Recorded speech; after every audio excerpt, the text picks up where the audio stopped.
अगर 800 से अधिक सीटें बढ़ रही हैं, अगर 200 से ज्यादा महिलाएं आ रही हैं, तो बेटी तो ज्यादा आ रही है ना, उसमें प्रॉब्लम क्या है? देखिए, आपको टेंशन लेने की जरूरत नहीं है। देश के गृह मंत्री जी ने आपने विपक्ष को साथ नहीं लिया, प्रॉब्लम ये है कि आपने विपक्ष को बताया नहीं, प्रॉब्लम ये है कि तो बता तो दिया 3 दिन सुबह से शाम, और क्या करा? आपने ना सर्वदलीय बैठक में कुछ सूचित किया। भाई जिम्मेदारी सरकार की है ना कि आप जो बिल लेकर आ रहे हैं उसे पास कराएं। ये सरकार ने 3 दिन का स्पेशल सेशन शुरू किया, रात के 11 बजे तक चर्चा हुई। वो अलग बात है जब देश के गृह मंत्री या कोई बोल रहा होता है तो इनके नेता विपक्ष गायब हो जाते हैं। एक बात माननी पड़ेगी, अखिलेश जी पूरी मीटिंग में रहे, पूरे संसद में रहे, बहुत अच्छी बात है।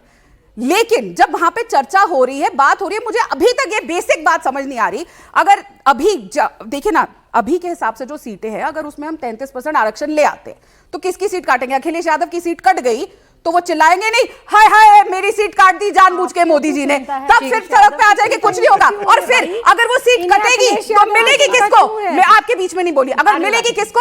डिंपल यादव जी को। क्या वो किसी और को देंगे? नहीं देंगे। तो अगर नॉन पॉलिटिकल बैकग्राउंड वाली महिलाएं जिनके पति या कोई उस पॉलिटिक्स में नहीं है वो आ सकती है, तो डर क्यों रहे आप महिलाओं से? राखी जी बताइए ना, आपको क्या अच्छा लग रहा है इसमें? आपको भी प्रतिनिधित्व मिलेगा, देश की हजारों बेटियों को प्रतिनिधित्व मिलेगा। अगर 33% आरक्षण 2029 में लागू हो जाता तो आपत्ति क्या थी? सरकार की मंशा तो इतनी है ना कि 2023 में हल्ला कर रहा था विपक्ष, अभी लागू करो, अभी लागू करो। और जब भी सरकार कह रही है कि हम लागू कर रहे हैं तो आप कह रहे हैं नहीं, अभी लागू क्यों कर रहे हैं? ये तो चुनाव से जुड़ा हुआ है।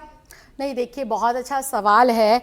और इसमें जो आपने पूछा कि परेशानी क्या है, परेशानी ये है कि जब साल 2023 20 सितंबर को बिल सर्वसम्मति से पास हुआ था, हम सब लोगों ने देखा था, एक मत राय लेकर तमाम नेताओं ने, तमाम जो है दलों ने इस बिल को पास किया था, लोकसभा में भी राज्यसभा में भी। अब सीरियसनेस केंद्र सरकार की आप ये देखिए कि 30 महीने के बाद सितंबर 2023 को बिल पास हो जाता है, सदन के दोनों राज्यसभा में भी और लोकसभा में भी। और अप्रैल 16 2026 को रात को 9:55 पर इसका नोटिफिकेशन होता है।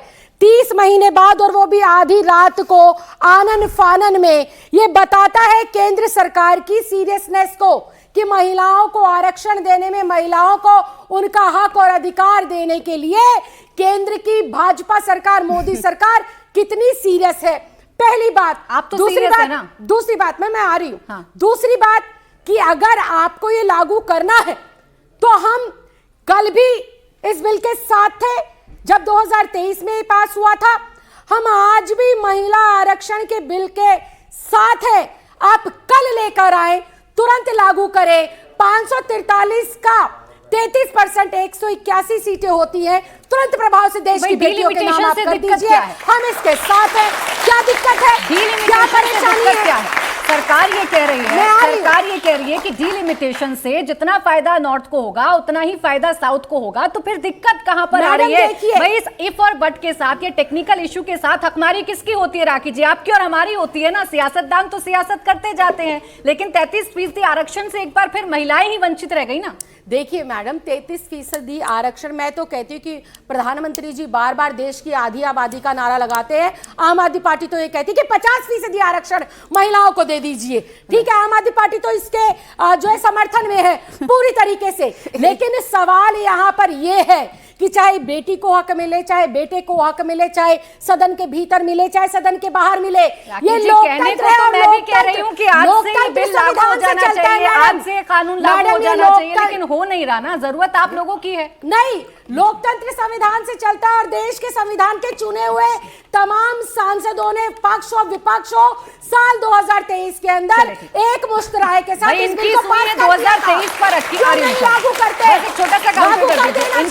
2023 पर रखी। अगर इनकी मंशा खराब थी तो उस वक्त आपके साथ खड़े ना होना चाहिए। मुझे ना बड़ी हंसी आती है जब वो लोग, मैं बहुत सम्मान करती हूँ राखी जी का, इतनी मेहनत करके, महिला बाल विकास मंत्री थी हमारे दिल्ली में, मैं दिल्ली से आती हूँ, लेकिन उसके बाद, इनके बाद दिल्ली सरकार में आप जानते हैं जो 50% की बात कर रहे हैं, अरविंद केजरीवाल जी जब मुख्यमंत्री थे उनकी कैबिनेट में आदमी होता था महिला बाल विकास मंत्री। मतलब इनके पास एक महिला नहीं थी जिसको महिला बाल विकास मंत्री बना सकते थे, वो भी आदमी था।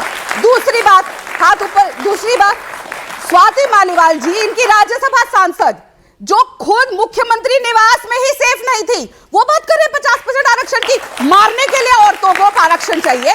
लेकिन वापस आते हैं, अभी लागू करिए तो दीजिए वोट। क्यों नहीं देते आप लोग वोट? मनाइए।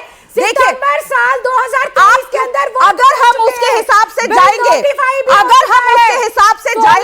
देखिए यही गलती है। अब एक टेक्निकल पर्चा, मैं आपके बीच में नहीं बोली थी। देखिए लड़ने नहीं आए हैं बहन, यहाँ पे बहन यहाँ लड़ने नहीं आए हैं। आप अपनी बात रखिए, मैं अपनी बात रखती हूँ।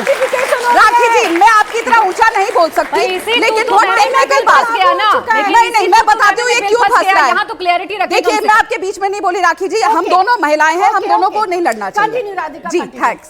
अब देखिए ये कह रहे उस हिसाब से चलिए, तो जब वो बिल भी आया था उसमें तब भी डिलिमिटेशन का क्लॉज था, उसमें जनगणना का भी क्लॉज था, तो उसके हिसाब से वो बिल तो अभी भी लागू नहीं होता, 2029 के बाद होता। अब जी जब जनगणना होगी, कोई कांग्रेस पार्टी की सीटें तो गिनने नहीं जा रहे, ना केजरीवाल साहब की सरकार की कितनी सरकारें हैं वो गिनने नहीं जा रहे, 140 करोड़ जनसंख्या की चीजें गिनने जा रहे हैं, तो समय लगेगा जो 2029 तक पॉसिबल नहीं है। लेकिन हम चाह रहे हैं जल्दी से जल्दी बेटी आ जाए। आपको उसमें तकलीफ क्या है? आपकी जैसी कितनी महिलाएं आगे आएंगी जो नेतृत्व कर सकती है?